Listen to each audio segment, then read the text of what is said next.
Masih diteruskan, saya gigit, akan saya gigit. Tetapi memang ijazah itu ijazah palsu. Nah, yang mudah sekarang ini. sebetulnya masalah ringan. Urusan ijazah palsu. Agar semuanya tahu. Ya, udah.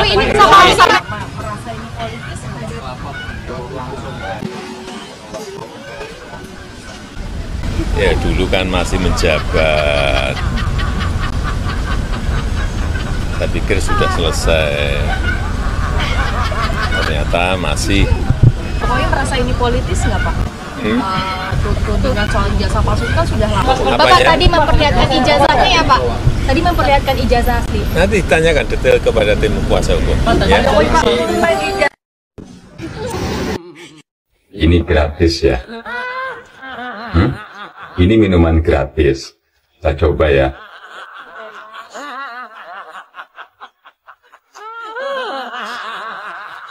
Kok nggak ada manis-manisnya?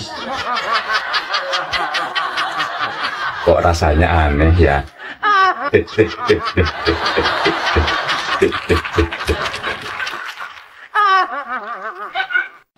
We walk the talk. Not only talk the talk.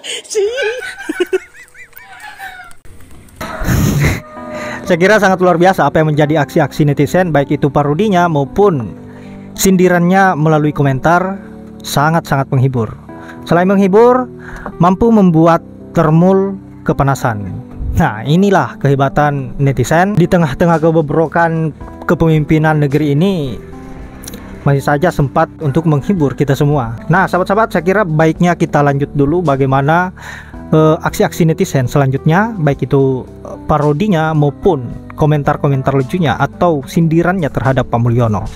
Untuk itu, tanpa banyak basa-basi, tanpa menimbulkan rasa bosan dari sahabat-sahabat, baiknya kita lanjut saja ke videonya. Pak, terkait tanggapan ijazah. Saya sehina-hinanya. Ijazah itu ijazah palsu. Ijazah itu kan dinilai mengkriminalisasi Peneliti Pak. Pelaporan Bapak dinilai. Apa Pak tanggapannya? Ya, ini kan bukan objek penelitian. Kan sudah menghina saya sehina-hinanya. Ijazah itu ijazah palsu. Sudah merendahkan saya serendah-rendahnya. Ya nanti dibuktikan lewat proses hukum. Nanti akan kita lihat ijazah itu ijazah palsu. Di proses di pengadilan seperti apa. Artinya kalau untuk pelaporan itu bisa untuk peringatan ke pihak lain gitu ya Pak? Nanti akan menjadi pembelajaran kita semuanya. Dan menurut saya hari ini dalam tantangan global yang sangat berat, yang diperlukan negara kita adalah sekarang ini kompak, saling berangkulan, menjaga persatuan kesatuan, terutama elit-elit dan seluruh masyarakat, agar tantangan berat yang dihadapi semua negara yang kita hadapi itu bisa kita selesaikan. Bukan hal yang mudah sekarang ini. Harus semuanya berangkulan, bersatu menghadapi tantangan global yang tidak mudah. Ya, saya rasa itu. Loh. Ini Pak Jokowi di kantor polisi, tapi kok berada di ruang pelayanan kehilangan ya? Memangnya Pak Jokowi ini kehilangan ijazah atau kehilangan kejujuran? Maaf ini mah, saya kan cuma nanya. Uang palsu 100.000 dikejar.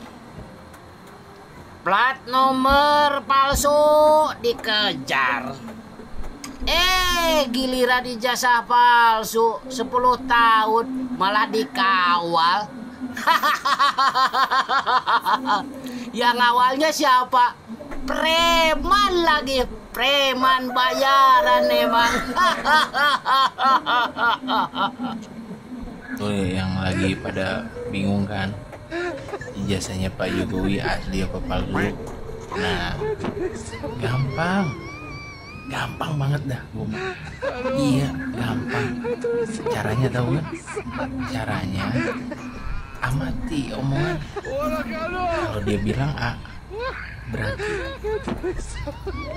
di hati dia B. Kalau dia bilang maju, berarti dia mau mundur. Dia bilang mundur, berarti dia mau maju. Kalau dia bilang putih, berarti hitam. Kalau dia bilang hitam, berarti putih. Nah kemarin dia bilang apa? Asli kan? Berarti lu tahu jawabannya apa? Buset, pantesan kagak jadi lama. Ternyata para pekerjanya pada pesen online. COD-an dia. Mana dari luar daerah lagi yang pada datang. Aduh, pantesan di Jakarta sepi perempuan pada hijrah ke sono. 200 Sherlock. Kebanyakan blaem. Jadi kagak jadi tuh bangunan ya. Gua kasih contoh ya. Ini tenang aja. Yang namanya kepalsuan itu nggak ada yang abadi. Jangankan yang palsu, yang asli aja nggak ada yang abadi ya. Bener nggak? Bener kan? Iya. Nah, contoh lah gigi gua, ya kan? Gigi gua nih gigi palsu. Karena gigi palsu, akhirnya rontok juga. Nih, kalau orang mempertahankan kepalsuan, ntar pada waktunya, pada saatnya rontok juga. Percaya deh sama gua, serius. Udah jelas kan para pendukung Jokowi? Baca nggak kalian yang selama ini ketika kita berbicara di media, apa sih prestasi Jokowi? Kalian bilang prestasi Jokowi baik-baik aja.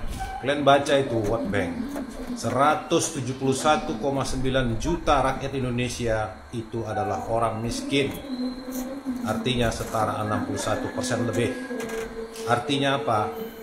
Jokowi memimpin 10 tahun, angka kemiskinan justru meningkat ketika ditinggalkan di era SBY.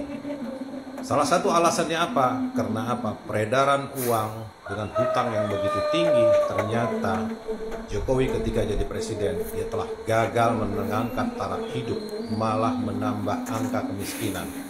Itu data daripada World Bank, berbeda dengan data dari BPS.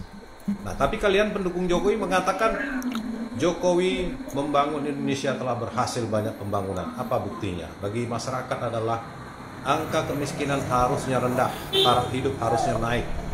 Jadi artinya hari ini ketika penerimaan pajak negara itu minus, ya sepertinya tidak terkejut kalau data World Bank itu 171 juta lebih.